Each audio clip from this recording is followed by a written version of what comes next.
ఇప్పుడైతే మనము ఒక గంట క్రితం అయితే మొత్తం తడిపి పెట్టేసుకున్నాం కదా, మొత్తం నానింది. నానిన తర్వాత మనం ఇంకా ఆయిల్ వేడి అయిపోయింది, మనం నిదానంగా వేసుకోవాలి. ఇంకా ఇవి అయితే దీనిపైన జారుతున్నాయి, మనం చూసి ఇంకా వేసుకుంటే బాగుంటది.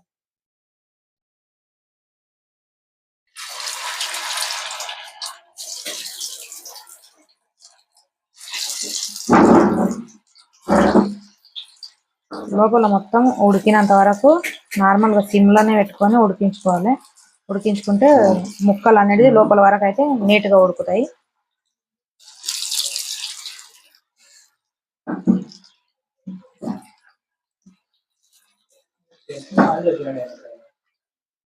కొన్ని దిగే ఉన్నాయి, కొన్ని అట్లే ఉన్నాయి.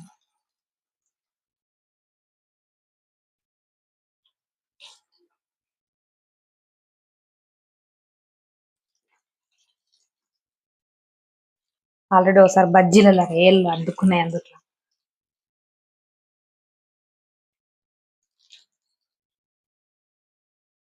నూనె దగ్గర అయితే చాలా జాగ్రత్త తీసుకోవాలి.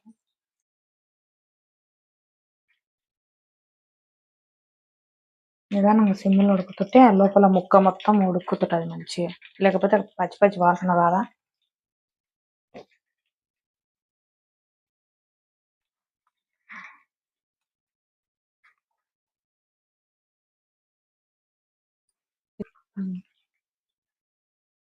మొత్తం ఓ 2 నిమిషాలు అయితే బాగా ఉడికిన తర్వాత మనం తిరిగేసుకోవాలి. తిరిగేసుకుంటే మళ్ళీ ఇంకో సైడ్ అయితే మంచిగా ఉడుకుతుంది. ఎట్లా వచ్చింది కదా.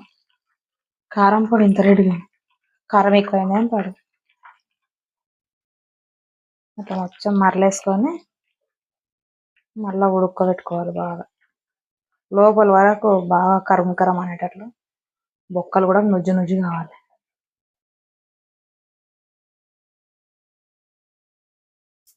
ఆరాంగా బజ్జీ ఉన్నాయి. అదొక్కటి ఉండదు కానీ అది ఎన్నడో ఏం కథను మర్చకపోయింది కూడా.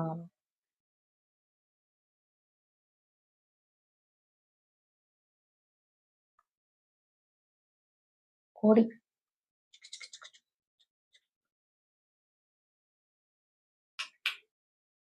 కొన్ని పచ్చిమిరపకాయలు, కరివేపాకు ఇందులో అయితే వేసుకున్నాము.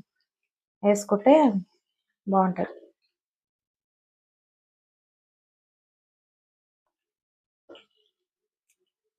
న్యాచురల్ ఇదైతే, కరివేపాకు మస్తు స్మెల్ ఉంటది.